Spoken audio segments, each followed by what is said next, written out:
Welcome to the Kerrville Bible Church Pastors Podcast, where we seek to encourage and equip you in your walk with Christ by exploring a variety of biblical and theological topics.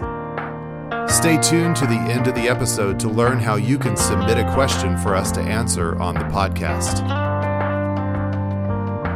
Welcome back to the Kerrville Bible Church Pastors Podcast. My name is Toby Baxley. I'm your host, and I'm joined, as always, by Scott Christensen, Chris McKnight, Murray Van Gundy, and we are excited to be back to provide you with some fresh content for the renewing of your mind. I think it'll be sweet. I think it'll be sweet content. Sweet today for the feeding of your soul, for the encouragement in your walk with Christ, your walk in the Spirit.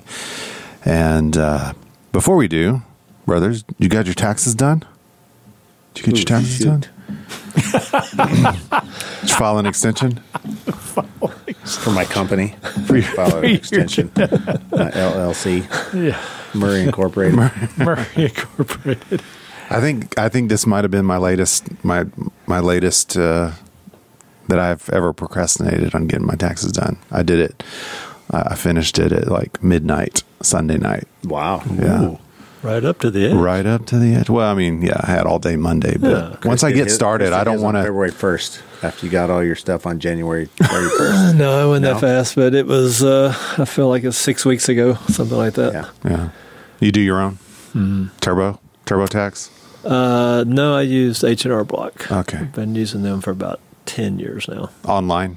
Yeah. Yeah. Well, buy the product and they download it. We just collect all our stuff. We send it to a guy in El Paso, does it all for us, pay him $100. He didn't even want to charge us. He does pastors. His dad was a pastor. And so he helps pastors out, but pay him $100 and it's awesome. Yeah. And then Katie's so paranoid about owing the IRS. We always take way too much out, so we get a return. So you're making an interest-free loan to the government. That's what Dave Ramsey would say. 100%. You've given the government an interest-free loan our whole lives, and we're doing well. You're good with it. Totally good with it. Trust me. You come to our house, we'll talk about it. We'll put it all out on paper and show you how we're totally okay with it. Yeah. You'd rather get a refund. I always want to owe the IRS. Yeah. I feel really good about writing them a check. Mm-hmm. Yeah. No, I do, about the fact that I didn't withhold enough.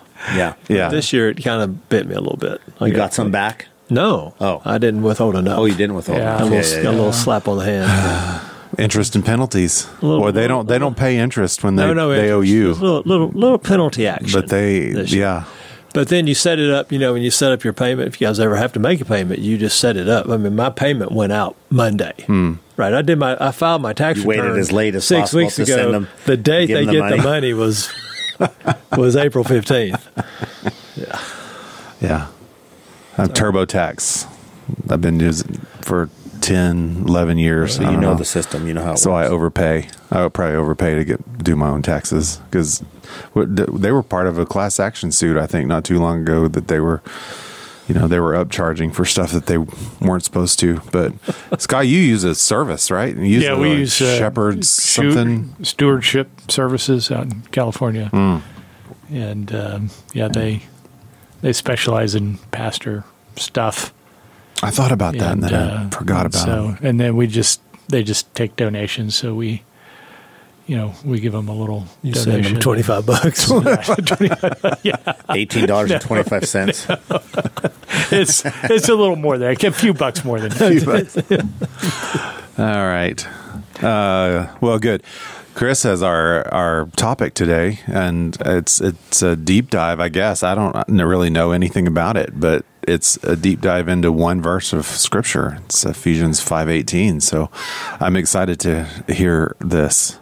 Just as I'm sure you are. Yeah, this is just going to be a monologue today. Not at all. Yeah, you guys are. Let's go eat. You guys are on the hot seat. I got my list of questions. They're not for me. They're for you. They're for doctor. you. Are you doctor so yet? you don't know the answers to these questions? Of course I know the answer. He always knows the answer. He never asks a question that he doesn't know the answer to. Well, and the question he asked is really not the question.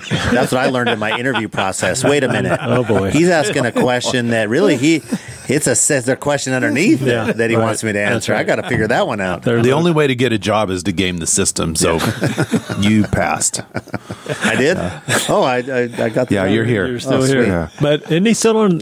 And I like we a gave him 3-year. like Do I have a 3-year probation? I think we did 5. Oh, it's It was 5 5 years. year Yeah, we've had- probation. It was 3. But with we that increased hat it you're to wearing 5. today, we Good. just got extended to 6. Yeah, so good.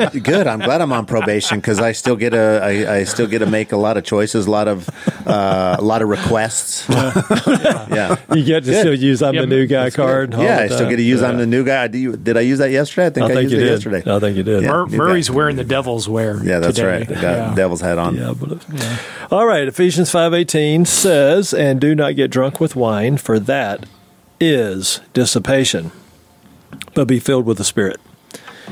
So, I just want to do a bit of a deep dive on this. We spent some time in our Devo doing observations on this passage. It falls in a paragraph starting in verse 15, goes to 21, and it's kind of in the center of that paragraph of the wonderful book of Ephesians.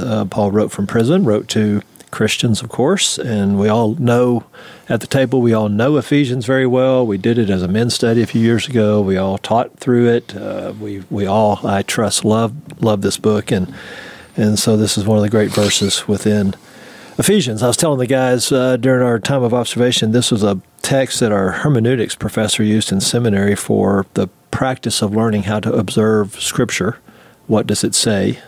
Before you interpret and before you apply, you observe what's there. And he had been doing the same class for 30-plus years and using the same assignment, and he had discovered that he had a list of over 50 distinct observations from essentially this one verse. Which is more than the number of words. It is, yeah. Or So letters. you've got to be able to, branch out into the rest of the passage in the book and so forth. I thought Bible study started with how does this make you feel? Well, I thought Not it started with what do observation. you think it means? Yeah. Yeah. And then we always Then pull- say, okay. what do Then you what? think this How does it means? make you feel? Yeah, this way. Okay. Yeah.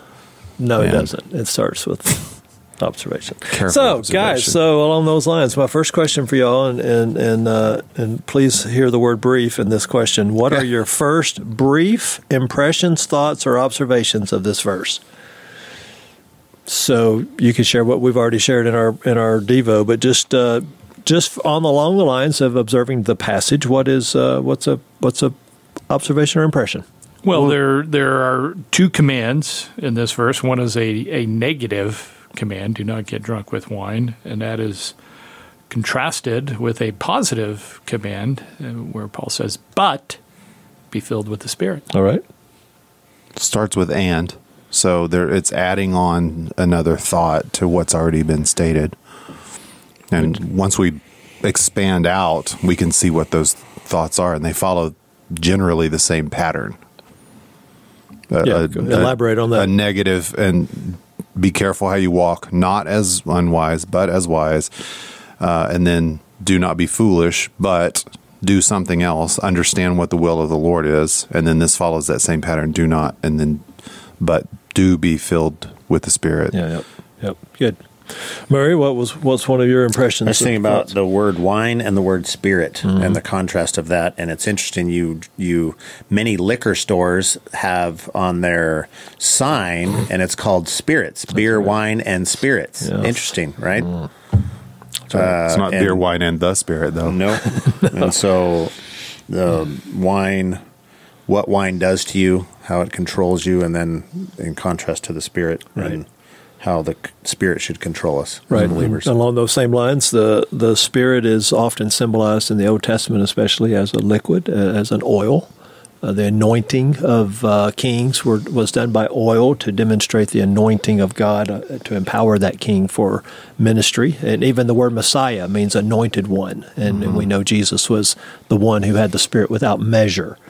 And so we can see biblically that Spirit is often symbolized as something that can be poured out upon someone. Also, he's also symbolized as a dove, of course. There's more than one symbol there, but that's along the lines of what you're saying. Beer, wine, and spirits. These are all liquids, and these are all things that can be poured out or poured in.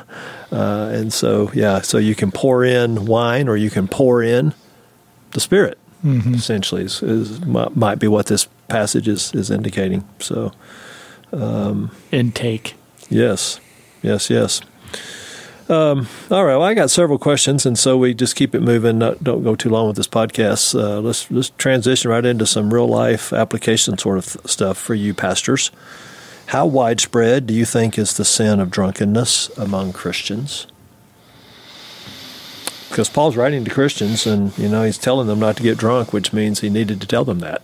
Right. It's kind of like, wow, he actually had to tell them, Ephesian believers, don't do this. So I'd like to hear y'all's thoughts on how widespread you think this sin is among Christians in general, and how widespread do you think this sin is in our church, as a sin or a temptation or a problem? I think when in the context of the passage, Paul's talking to Ephesian believers where they would have lived in a culture, the Gentiles for sure, lived in a culture of drunkenness, right? Lived in a culture of the drunkenness of the spirit of drunkenness, if you will, as we're talking about beer, wine, and spirits, right? That there's this controlling force of drunkenness that was tied into temple prostitutes, worship of pagan gods, right. This out of control, mindless worship of pagan gods. And so he's saying don't, because I imagine there are these new believers who were still struggling with that. That's why he's saying don't do it. Come out of That's that right. They've come out of that background. The culture That's right. dictated it. Well, we live in a culture. Just like their sexual sins. Yeah, that they all were of it. in. Yeah, and it was all tied in. And drunkenness is tied into that, right? When you're drunk, you do things you normally wouldn't do. Right. When you're controlled by alcohol, you will do things you wouldn't do if you were in your right mind, if you were not sober-minded. And so I think that how does that relate to us? Well, we live in a culture of that. We live in a culture of drunkenness, right? I mean, you look at just if you have network television, you watch commercials, during football season. Sure. It's the celebration of alcohol. It's the celebration of drunkenness, and so how does that tie into our church? Well, we live in a culture of that, and how pervasive is that in Christians, which is your question, and in our church specifically, So I'll leave it at that and let you guys lead it into that. How widespread is the sin of drunkenness among Christians? What's y'all's thoughts on that? I think it's significant enough, widespread enough that it's a concern. And then define drunkenness, right? I mean, is on one glass of wine can affect one person differently than another, right? And is it a sin to drink wine? Well, no, we're going to say that it's not, right? We're going to say right. And so, but it's very slippery slope. It's a slippery slope. It becomes slippery very quick. It's a spectrum. It depends on the person. It depends on what they've eaten. It depends on their size. There's a lot of variables that go into when a person is intoxicated. I think a good rule of thumb, as people think about what does it mean to be drunk, would be the driving legal limits. And you can be over the limit from a DUI standpoint with 2 drinks.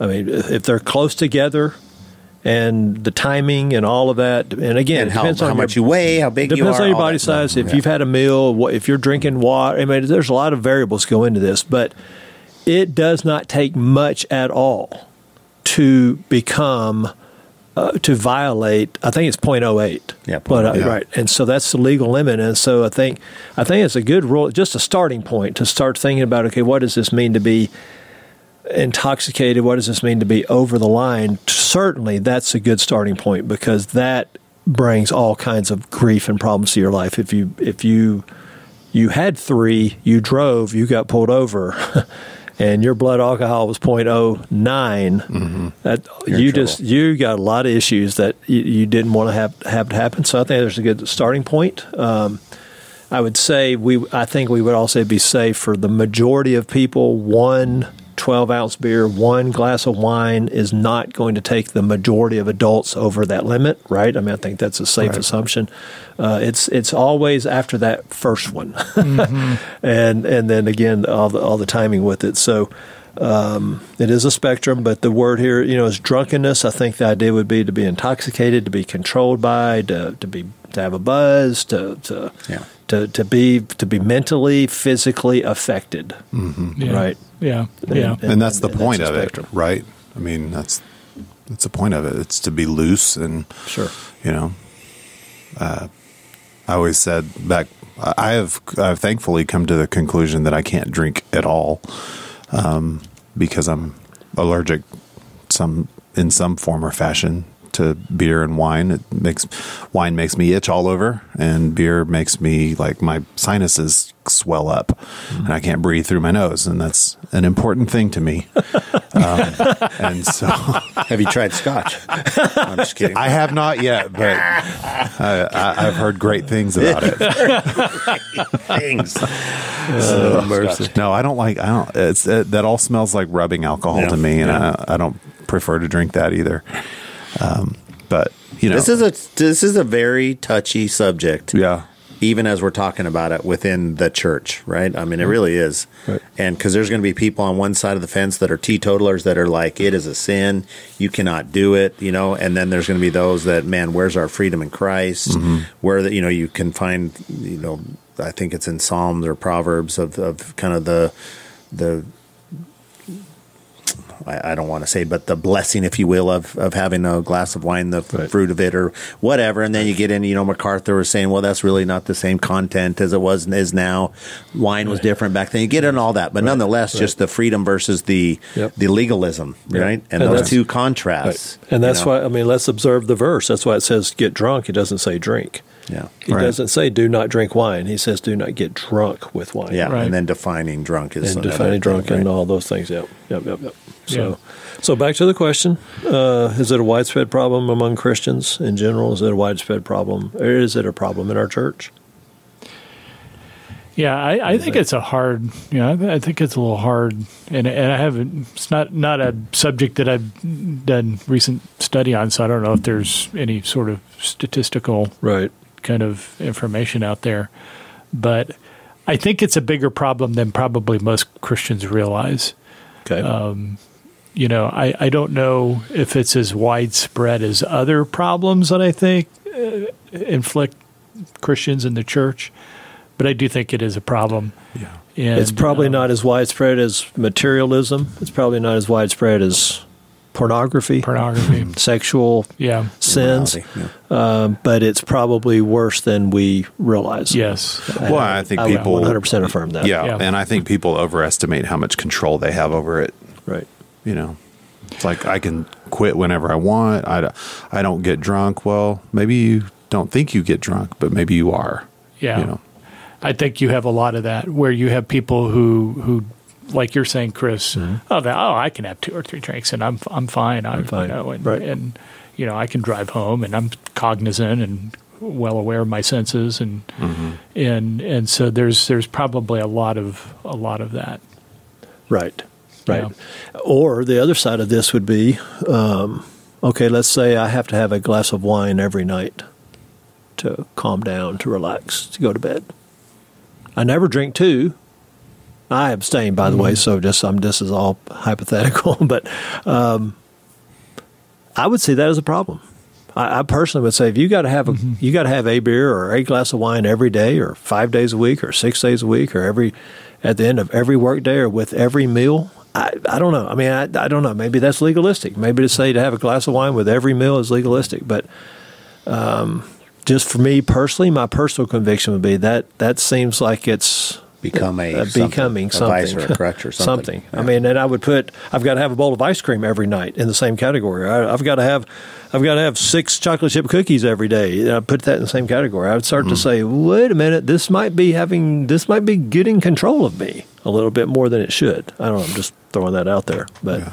We can get drunk on a lot of different things. What about my 2 cups of coffee every morning? Is that a bad thing? Stop it. We're getting into some touchy.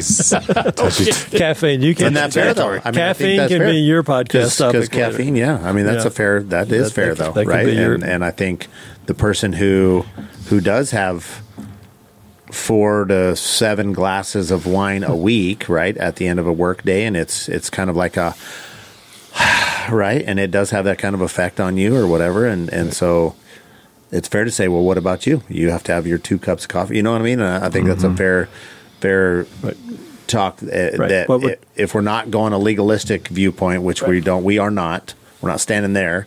I think all 4 of us in this room, I would say, for lack of a better way of explaining it, the Lord kind of took that away from me 22 years ago. And I drank a lot. And I did it a lot. Your flesh enjoyed it. I was debaucherous. Yeah, exactly. But the Lord took it away. So for me, drinking would be a sin. For me, it would be. Yeah, it would be a sin. That's my story too. And I don't have any temptation to do it. I don't mind being around people that have a glass of wine or a beer. It doesn't bother me one bit. There was a time early in when this happened that I was probably more legalistic about it, but I've grown, I think, in that. But I think that we really have to ask why. Why? Is it that I really love the flavor of it? I think that's funny when someone says, well, Scotch is an acquired taste. Well, if you have to acquire a taste for it, why are you drinking it? That's so weird, right? I mean, we think about that sweet tea is not an acquired taste. No. Sweet tea is good. This is good from the first drop, you don't have to acquire a taste for it. So it's just kind of interesting. And I think we have to be honest with ourselves. If we're as believers, we have to be honest with ourselves. But we take this relative freedom or neutral thing and then can turn into something and what we're talking about is not being enslaved by anything. Right. And that's 1 Corinthians 6, I guess, right? And so that could be anything that goes into our body. It could also be all kinds of other things that can enslave us, obviously. So that's we're just talking about this verse right now. We're talking about this one for now. Right. So, all right, let me transition to, and I would agree with Scott's assessment. There are other problems that are worse, but I think this problem is worse than we think it is. I think it's oftentimes under the surface. I think there are probably right now, guys, we're the 4 paid pastors of our church. I would just suggest that there's probably more people in our church right now struggling with this, dealing with this, than we are aware of. I think it's a very invisible sin, can be for a long time. I've known people who have been drunkards for years and years and were successful at hiding it from their employer and their family for years. And so I think just we can't be naive about this, and I probably have been in the past. And the longer I do this and the more examples that come to mind tells us that, this problem's out there. And we need to call people back to Ephesians 5:18. It's 2 commands. Stop doing this and start doing this. And here's the solution to the first. If you want to stop being drunk with wine, the solution is to be filled with the Spirit. Right? That's the antidote. So, how about this question, guys? This is a pastor's podcast. We're pastoring in this podcast. Why would a Christian ever get drunk?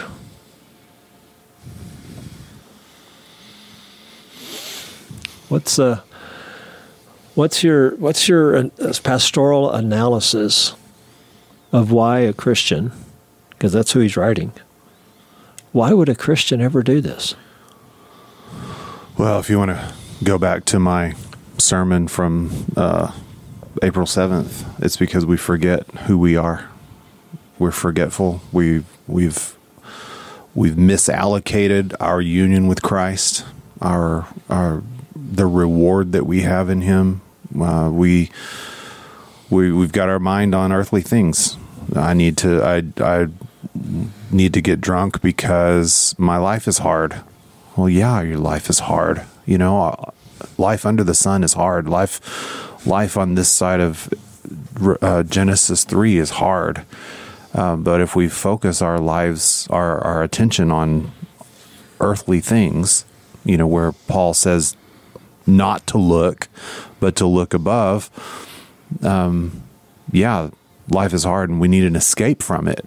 But what we forget is that we've already escaped that because we died. Paul said, we died, and our life is hidden with Christ in God. Our life is at the right hand of God right now. So I think you said why.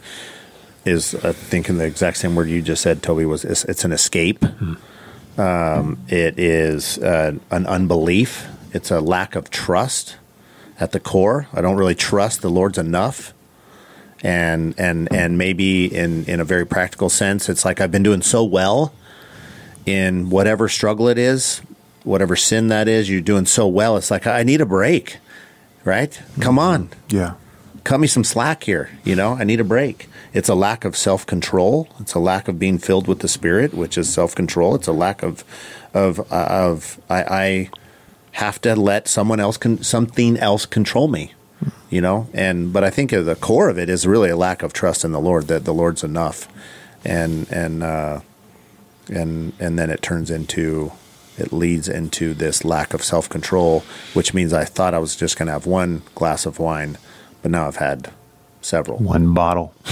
Yeah. And I should say, and I think all of us would admit, we were praying about it earlier, is that the sin of drunkenness does not have sway over us as the four of us, but we do have sins that have sway over us. Yes, absolutely.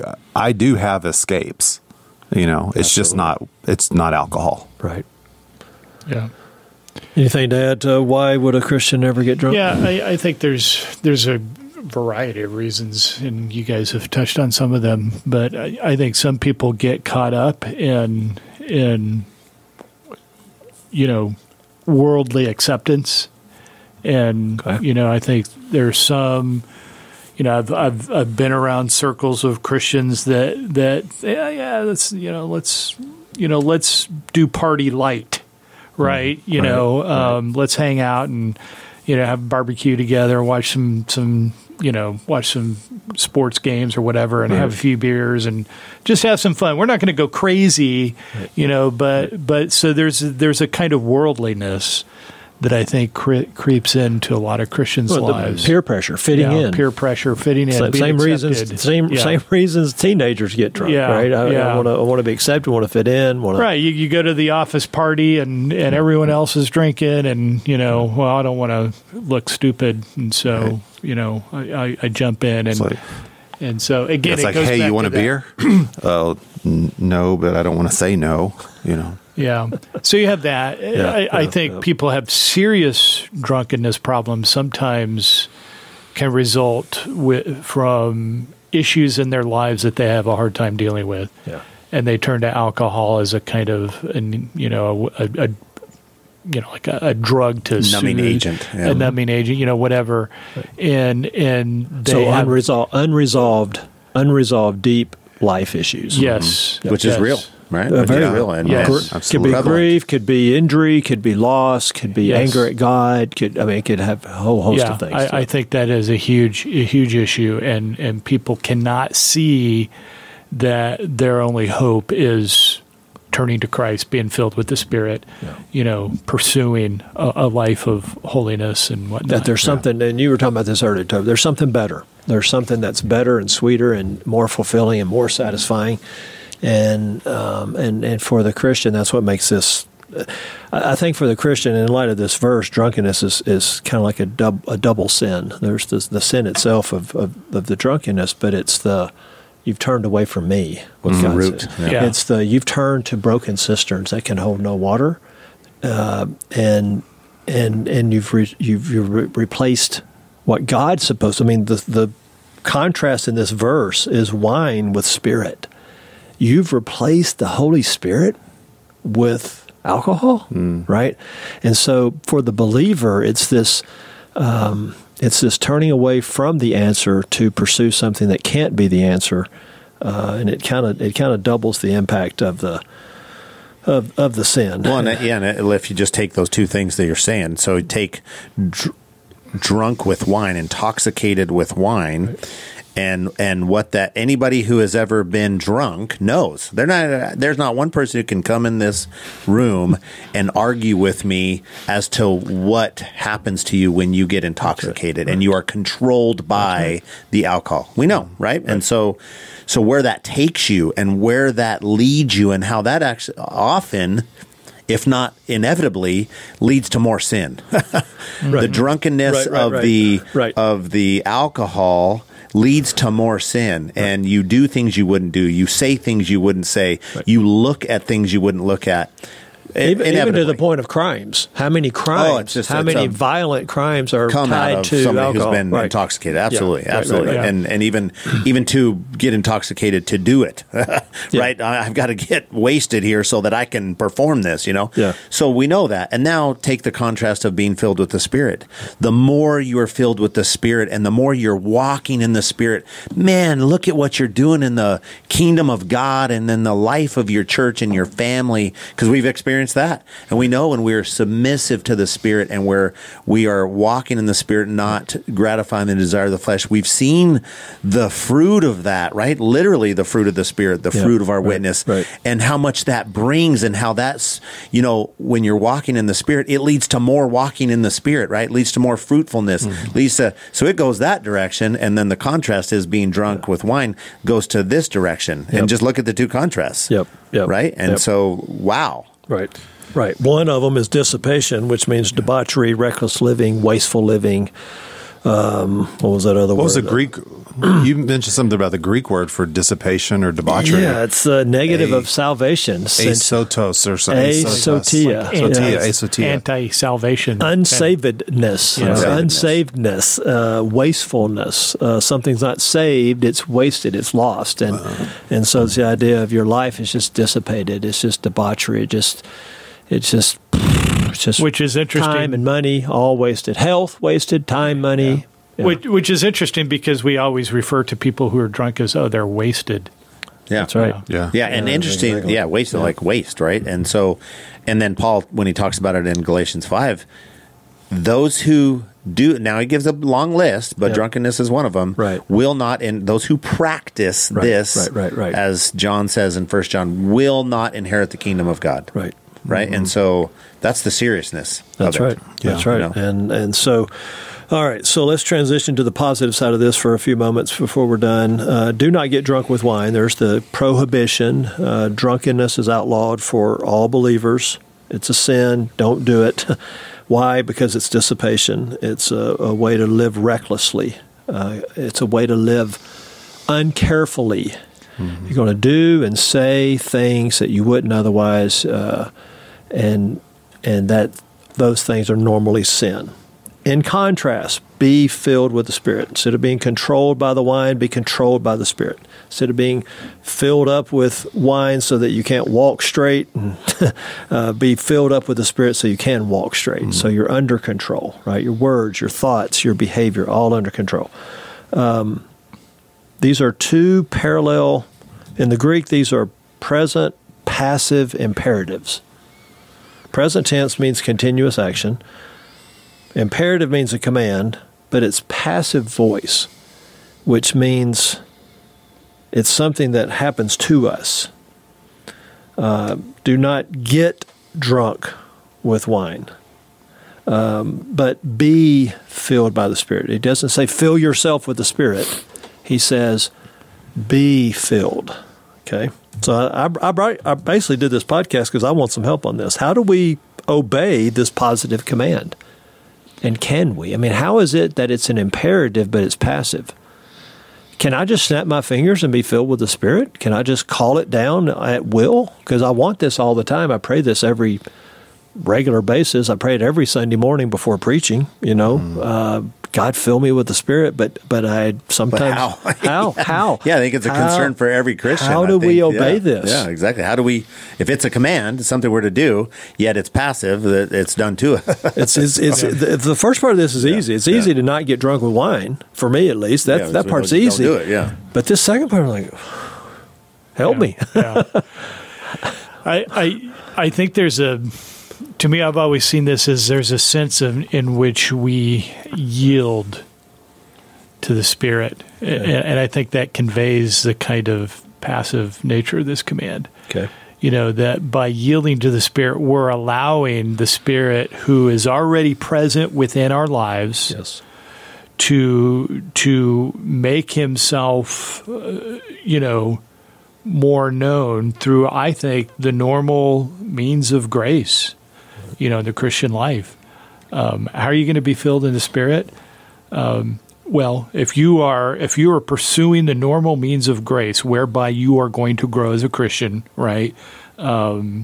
Regular Bible intake, regular time of prayer and meditation. We've been talking about these things before. Right. And, participation in the life of the church, fellowship with other believers, all the one another's, all the other kinds of commands. I think we place ourselves in a position whereby, we are going to allow the Spirit to work in us, by our obedience. And I would say with that, there is a heart that goes with this, and I think this speaks to where do our affections truly lie. Yep. So there's a heart component there, but there's also a faith component that I think is really important for us to not miss, because we have to recognize that we can't live the Christian life on our own. And so I think yielding to the Spirit is also trusting the power of the Spirit to transform our lives, because we can't do it on our own. We can't just think, I'm going to pull myself up by my own bootstraps and get this done. Okay, so could we say that these things are synonymous? Walking by faith, walking in the Spirit, and being filled with the Spirit, that these are all synonymous? They're not mutually exclusive, for sure. They're not identical synonyms, but they're a combination of, maybe it's a trinity, but I think there is a command. So we say, be filled with the Spirit, and we know that that's something that happens to us. But then we look at the fruit of the Spirit, right? We go through the list of the fruit. And let's just start with the word love, and we know that's agape, and we know that comes with that can come with some action, right? It's a sacrificial. It's a doing. It's a stooping. It's a giving. It's this love, right? We know. Love, joy. It says rejoice always, right? Count it all joy. So then the noun becomes a verb. Exactly, the noun becomes a verb, and then you peace. What does peace look like? I mean, maybe you can cause peace, and you can cause chaos in this situation, a conflict with another person, or you can cause peace. But you go through all those. Kindness. I was thinking. I maybe mentioned this to you guys, but thinking about kindness. That one day there was this revelation. It was a few months ago. I think we were talking on a podcast, and I was like, man, I'm just not a kind person. So I have to be kind. I put on my calendar 7 days a week at 7 a.m. It says, be kind today. I'm not doing very good at it, but it's like, be kind. So it's actually something I can do. It's not like kindness fall upon me today, please. Okay. No, be kind. Like, how am I going to be loving today? Well, you know what? I want to react to somebody. There's somebody that I know is going to irritate me today. Might even be in my own home. And I'm going to actively, not passively love them, but I'm going to actively love them, which is self-denial. It's taking up my cross, it's denying myself, it's denying my own agenda, and it's doing it. So I think there's this passive thing of being filled, but then there's also the command of that we can actually do some things that are being filled. Right. And in Galatians, Paul says, walk in the Spirit. Right. That's all active. And here it's be filled with the Spirit. It seems a bit cyclical. If you think about it, it's like, I know, Scott, you got your Bible open to Galatians 5, but he says, walk by the Spirit, and you will not gratify the desires of the flesh. And and then in Ephesians, it's basically, don't gratify the desires of the flesh, but be filled with the Spirit. And so it's like a cycle. Yeah. Right. Which comes first? Be filled and then walk, or walk and be filled? Yeah. Well, as a believer, we're filled, right? Yeah, as a believer, we're indwelt. We're indwelt. We're indwelt, yes. We're indwelt and we're sealed, but we're not always filled. Yeah, we're indwelt. Yeah. I think they're both true. I think there are times when you are more inclined to walk by the flesh, and therefore you need to stop and start walking by the Spirit. Or there may be instances in your life where you're not necessarily dealing with a specific sin, but there's apathy. There's struggles with faithfulness in your Christian life, and so there's probably more of an emphasis of walking on the Spirit in that case. Okay. But I love what when you go to the Galatians 5 passage, it says, "For the flesh sets its desire against the Spirit." right? And the Spirit against the flesh, for these are in opposition to one another, so that you may not do the things that you please. And then this is interesting, verse 18 says, but if you were led by the Spirit, which is a passive thing, Yes. right, then you are not under the law. And then he goes on to talk about the deeds of the flesh versus the fruit of the Spirit. You know, and so there's this active and passive thing. Mm-hmm. You know, I think That's right. Murray, that's kind of what you were saying too. You know, that there's an active, yes, so an obedience. There's an active, like, yes, I need to be trusting God to guide and direct me as I'm obeying Him. And then as you do so, you're going to experience, I believe, power in your life, Right. which will bring about new desires, new motivations, and whatnot that enable us to walk in a way that's pleasing to the Lord. Work out your own salvation Yet. with fear and trembling. For it is God who is at work in you, both to will and to work for His good pleasure. It's a Walk both in the and, Spirit, yeah. be filled with the Spirit. Yeah. Walk in the Spirit, be led by the Spirit. Yeah. Okay, so put you guys all on the spot. I mean, I think this is what our listeners are wondering right now, even about themselves. And listeners think can they ask are. themselves the same don't think question. they are. I think they are. Diabolos, I think they are. Murray's got a hat on today for our audio audience that says Diabolos. I guess it was a team. Get behind me, devil. It was a get team behind me, somewhere. Yeah. El So Paso. I ask you guys right now, like right now, are you Spirit-filled right now? I mean, we're commanded to be filled with the Spirit. So, I mean, the implication is we can know when that's true and know when it's not true. Is that not right?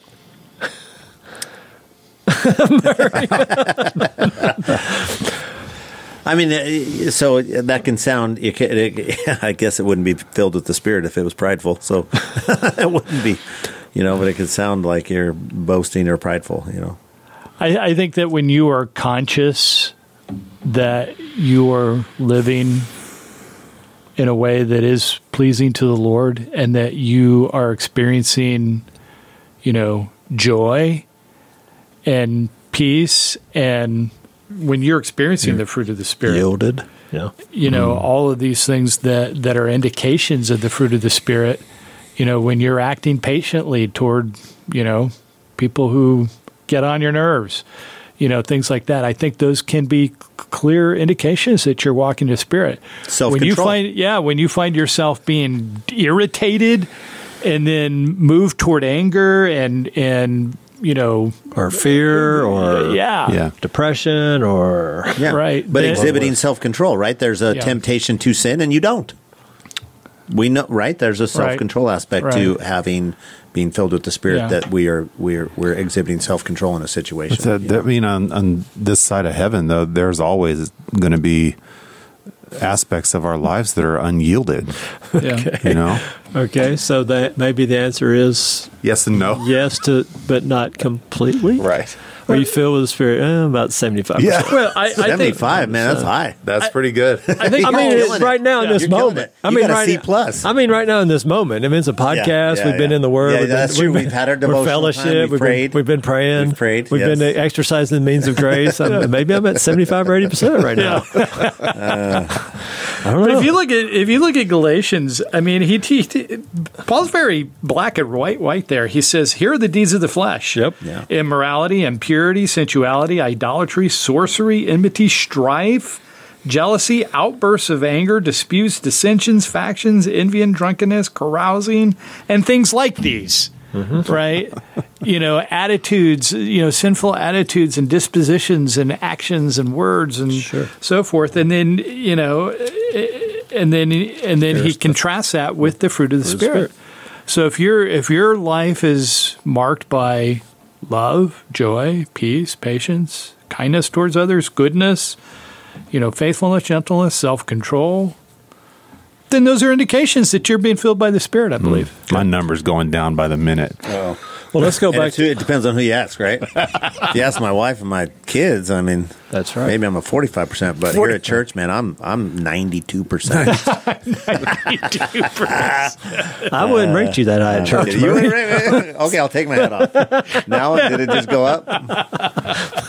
All right, so we'll finish with this. We're talking about what does it look like, what's the evidence, what's the proof, and if we come back to our passage, Paul tells us it starts in verse 19, goes to verse 21 at least, for the sake of time.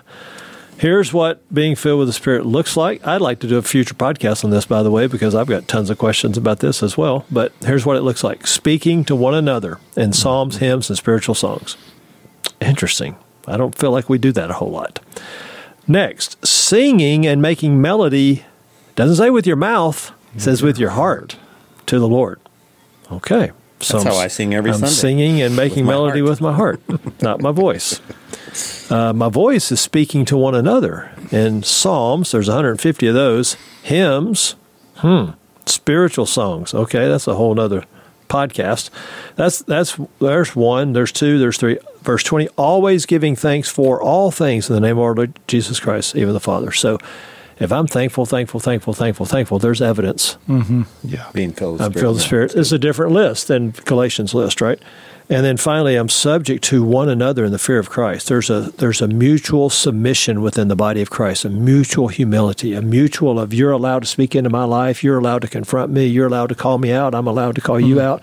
I'm part of no one is above anyone else. We're brothers and sisters of equality, so we're subject to one another, and we're doing this in the fear of Christ, not the fear of man.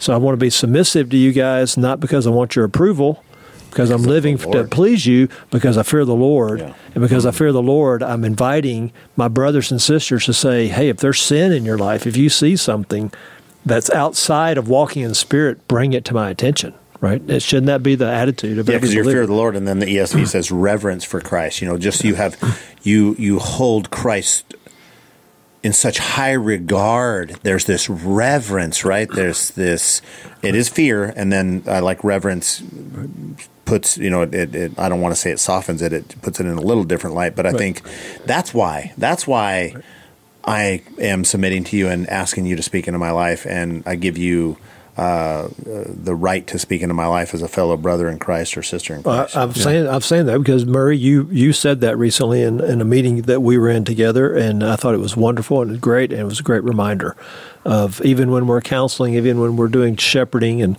church ministry, we can say to the person across from us, you have license and liberty to speak into my life at any time. And I think that's what verse 21 is really all about. Mm-hmm. But so anyway, here's the evidence of a Spirit-filled life. And so maybe it's not something we can feel and say, oh, how do I feel Spirit-filled right now? To what percentage? I don't know that it's something we can go around and overanalyze, but we can say, here's the fruit of it. Mm-hmm. Here's the evidence of it with the one another's and what's going on in my heart.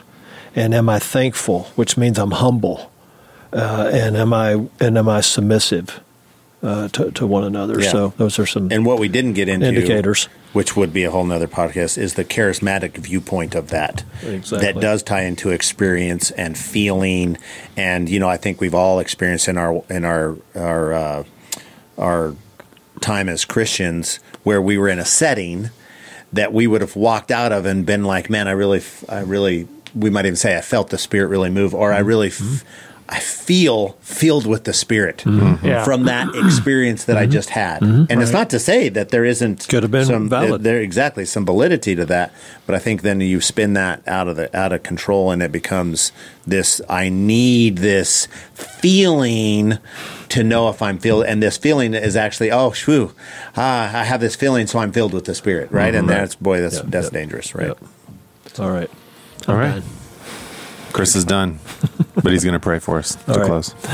Lord, thank you for the Holy Spirit. What a wonderful gift He is to us. Thank you for indwelling us and sealing us for the day of redemption. And thank you that we can be, when we yield to you, we can be filled and controlled and dominated and led by none other than God the Holy Spirit. Lord, that's our prayer for ourselves. That's our prayer for our church family and for every believer who would be listening to this, that they would not get drunk with wine or drunk on anything of this world. They would not be intoxicated by anything of this world that appeals to the flesh, but that we would be filled and controlled by you, by your Spirit. So we ask for that, and we ask for your help in pursuing that. In Jesus' name we pray. Amen. Thanks for listening to the Kerrville Bible Church Pastors Podcast. We want to be a resource for you and answer the biblical, theological, or pastoral questions that you may have. Send them to us via email at questions@kerrvillebiblechurch.org or leave us a text or voicemail at 830-321-0349.